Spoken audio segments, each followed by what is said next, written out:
Vamos lá, quais são as vantagens e desvantagens que a gente tem para cada tipo de ID, tá? Quando a gente cria um ID auto-increment, principal vantagem do ID auto-increment, primeiro, tamanho. Vocês concordam comigo que o tamanho de um banco de dados é determinado pelo tamanho dos dados, a quantidade de dados que eu salvo dentro desse banco de dados? Quanto mais informação eu coloco dentro de um banco, mais informações eu salvo dentro de uma tabela, maior é o meu banco de dados, mais eu pago por isso e maior é o custo para eu trazer essas informações. Custo de processamento, correto? Ou seja, quando eu uso um ID auto-increment, que é 1, 2, 3, 4 e por aí vai, que lá no Postgres é o sequencial, né? No MySQL é o auto-increment, o primeiro benefício que eu tenho é tamanho do ID. Segundo, que já falaram aí, Human Readable. O que quer dizer Human Readable? Se eu tiver uma rota http rocketcity.com.br/alunos/283, que é o ID dele, vocês concordam que isso aqui é humanamente legível? Se alguém me perguntar, Diego, qual que é o ID daquele aluno? Ah, é 283. É rápido eu falar, certo? Mas tem uma terceira vantagem aqui no ID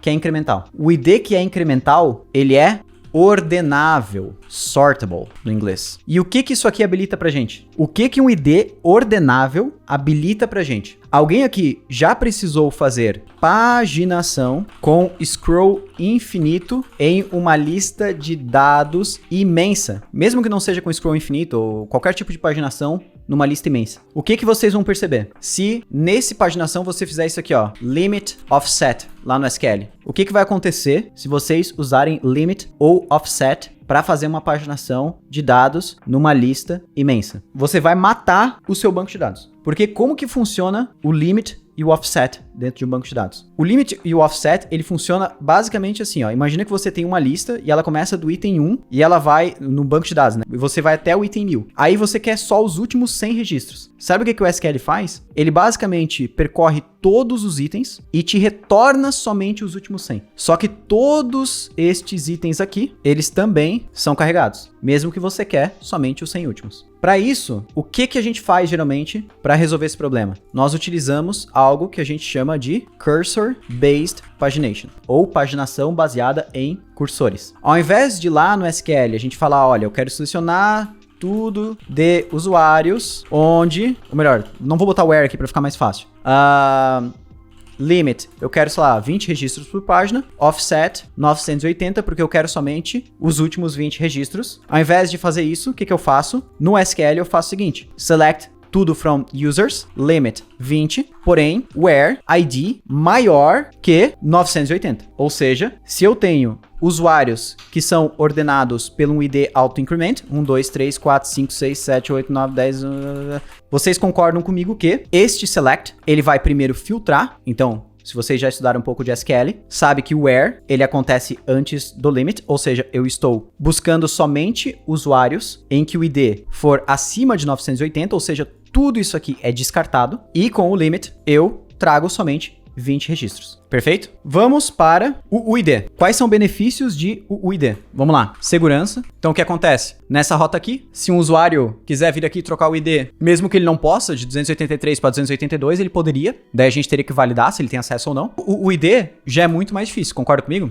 Por quê? Porque como é que ele vai vir ali na URL e trocar isso aqui, certo? Mais alguma vantagem do UID? Se a gente não vê mais vantagens do UID, vocês concordam comigo que o UID, ele é um ID público, ou seja, ele é um ID para uso em entidades que são públicas, ou seja, que elas vão ser acessíveis por alguma URL, porque ele traz essa camada de segurança de a pessoa não conseguir descobrir, né, outros IDs. Só que o ID é bem maior do que um ID numérico. Ele vai consumir muito mais espaço dentro do nosso banco de dados. Ele não é human readable. Se alguém te perguntar, qual é o ID do usuário tal? Tu vai ter que copiar isso aqui e mandar pra pessoa. Fora que até copiar isso aqui é difícil, certo? Tem que ir lá na URL, cara, onde é que começa essa desgraça e onde é que termina essa desgraça, né? E por último, ele não é ordenável. Se eu precisar fazer uma paginação usando cursores, eu não consigo fazer com o ID. Porque o ID, ele é aleatório, porém não ordenável. Se eu criar dois UIDs, um agora e um amanhã, tem boas chances, do ID que eu criei amanhã, ele vir antes do ID que eu criei hoje, se eu fizer uma ordenação simples ali por string. Como que a gente poderia resolver isso? E se nós criássemos uma estratégia onde a gente use os dois IDs? O pessoal falou para usar o created at. O created at é uma boa solução. O created at, que é a data de criação de um registro no banco de dados, é ordenável. Só que tem um problema. Dá para eu garantir que o created at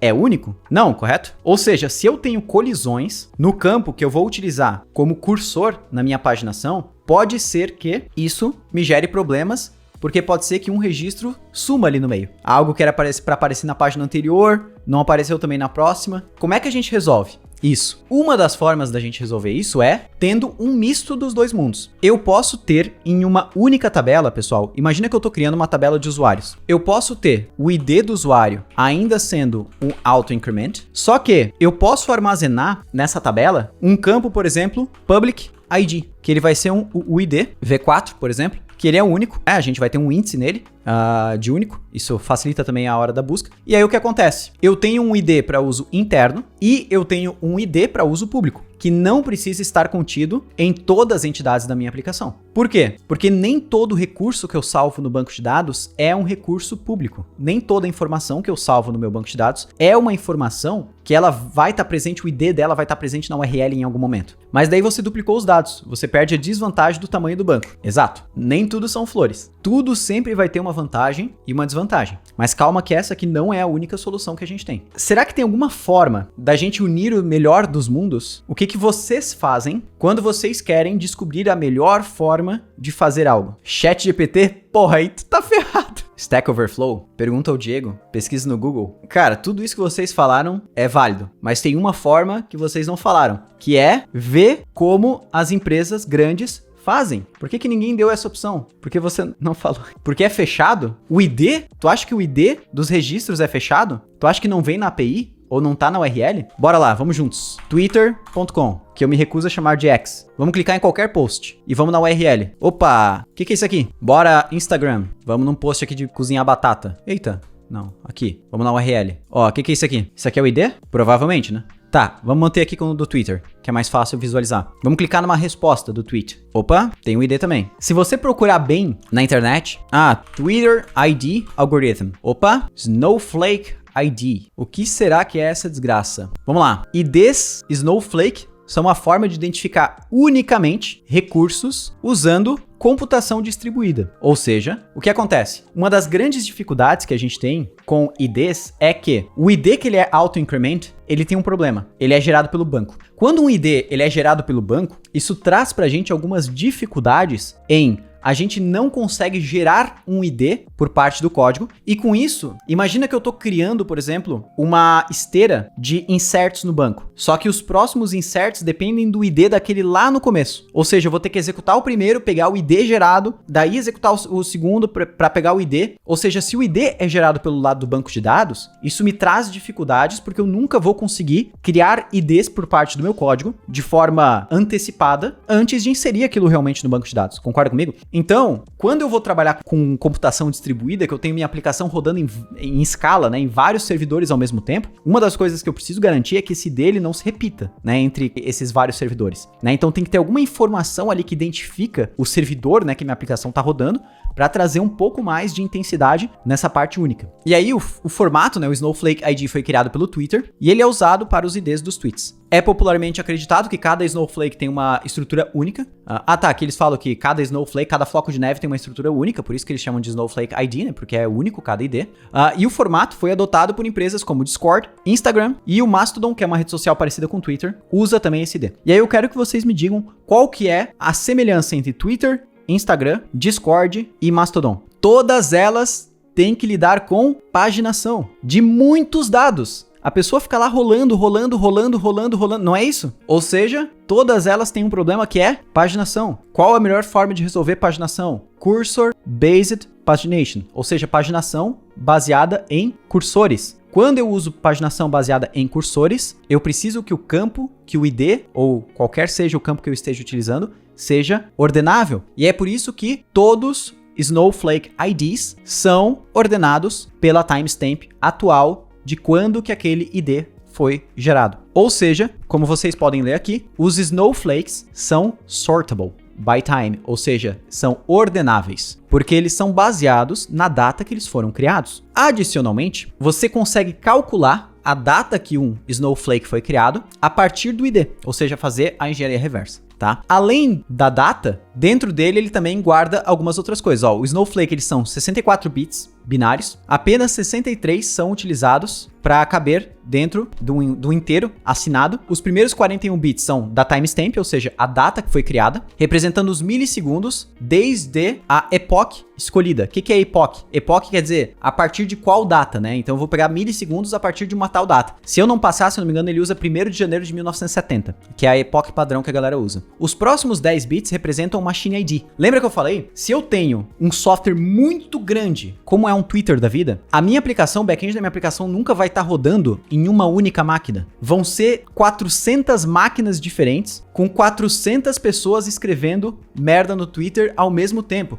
Como que eu vou garantir que eu não tenho pessoas que escrevem o tweet ao mesmo tempo? E isso acabe gerando um ID igual entre essas máquinas. Eu guardo um ID da máquina, que é cada máquina que estiver rodando no meu back-end, ela tem um ID próprio. A gente pega um ID ali, seja um MAC address, alguma coisa assim que represente ela unicamente. Ou seja, se eu tenho 10 máquinas, cada uma delas vai ter um ID diferente e vai gerar IDs diferentes, mesmo que a timestamp seja igual. E a gente tem mais 12 bits que representam uma sequência na máquina, que também facilitam a gente poder gerar vários Snowflake IDs dentro do mesmo milissegundo, dentro da mesma máquina. Ou seja, o Snowflake, ele é um algoritmo extremamente completo se você estiver criando um sistema muito grande. Agora, quantos projetos que você criou que precisariam de um ID nesse formato? Vamos ser justos com nós mesmos, que provavelmente nenhum. Nem eu. Por quê? Porque isso aqui é um algoritmo de ID para empresa que tem um número de inserção de dados tão grande, mas tão grande, galera, que a gente não consegue nem imaginar. Por isso, na maioria das vezes, a gente não vai usar um Snowflake dentro do nosso projeto. Na maioria, 99,9%. Por quê? Porque é muito complexo e porque ele traz muito recursos a mais do que a gente vai precisar. Quais são outras alternativas que a gente tem? Tem um post muito legal, quem quiser ler um pouquinho mais, que é o da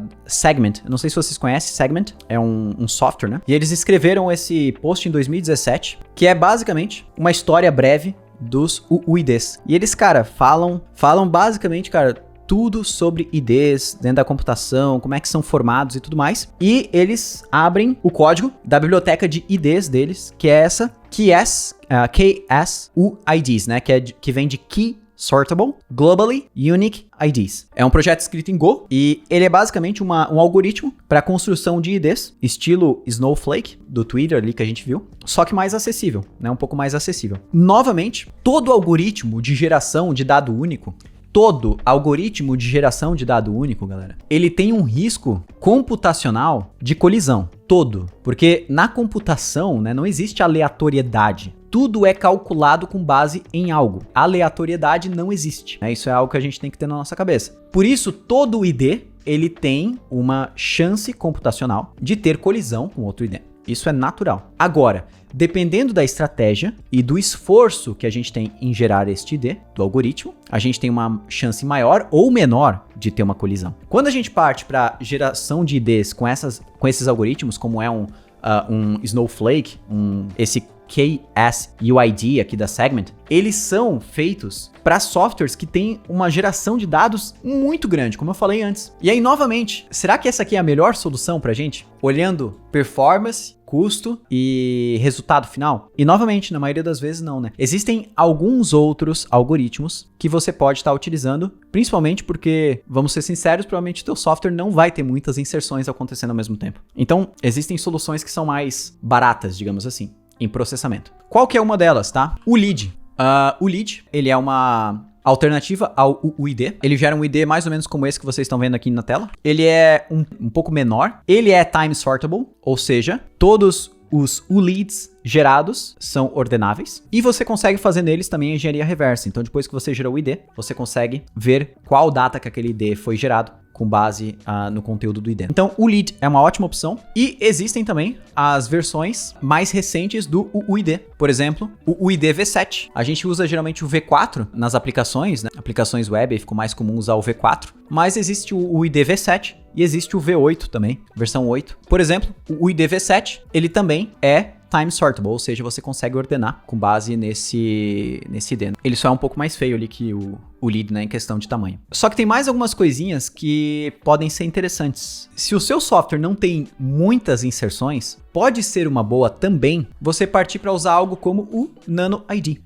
O Nano ID é legal, porque ele é um ID pequeno, né? Se eu não me engano, ele não é sortable. Então, se for uma necessidade sua ter cursor-based pagination, eu não usaria ele. Agora, se não é uma necessidade sua, o Nano ID é legal. Ele até tem algumas comparações aqui, porque ele é rápido, também tem um número de colisão bem pequeno, e você consegue escolher o tamanho do ID, o que vai gerar mais chance ou menos chance de colisão, o que pode ser aceitável para você ou não.